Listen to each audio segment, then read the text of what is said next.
Hi అండి, welcome back to my channel Maruti educational world. అందరికీ నమస్కారము.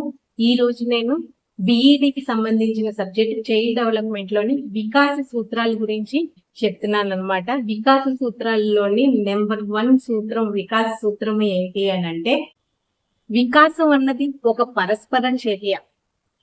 ఇది నెంబర్ 1 సూత్రం.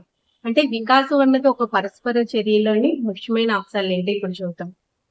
అంటే అనువంశికంగా వచ్చిన శక్తి సామర్థ్యాలు, వారి పరిసరాల మధ్య జరిగే పరస్పర చర్యల ప్రభావం వల్ల వ్యక్తిలో పెరుగుదల, వికాసము, మూర్తిమత్వం అనేవి నిర్మాణం జరుగుతాయి.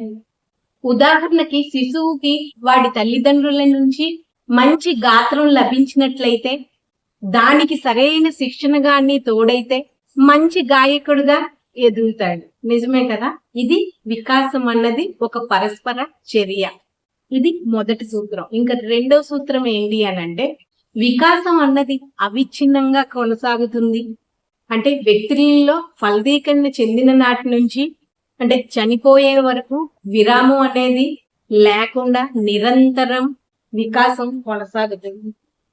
మనిషి జీవితం ఒక సూక్ష్మ ఏకకణంగా ప్రారంభమై దినదినం ఎన్నో మార్పులు చెందుతూ వివిధ అంగాలు, అవయవాలతో శిశువు అనేది జన్మించి తన ప్రయాణాన్ని నిర్విరామంగా కొనసాగిస్తుంది. కొన్ని మార్పులైతే బయటకు కనిపించకపోయినప్పటికీ వికాసం అన్నది నిరంతరం జరుగుతూ ఉంటుంది. ఇది వికాసం అవిచ్ఛిన్నంగా కొనసాగుతుంది అనేది రెండో సూత్రం అన్నమాట. వికాస సూత్రాల్లోని అసలు వికాస సూత్రాలు 10 రకాలు. ఇప్పుడు 2 రకాలు చెప్పాను. నెక్స్ట్ సూత్రాలు నెక్స్ట్ క్లాస్ లో చెప్తాను. ఈ వీడియో కానీ మీకు నచ్చితే ప్లీజ్ లైక్ చేయండి, ఛానల్ సబ్స్క్రైబ్ చేసుకోండి.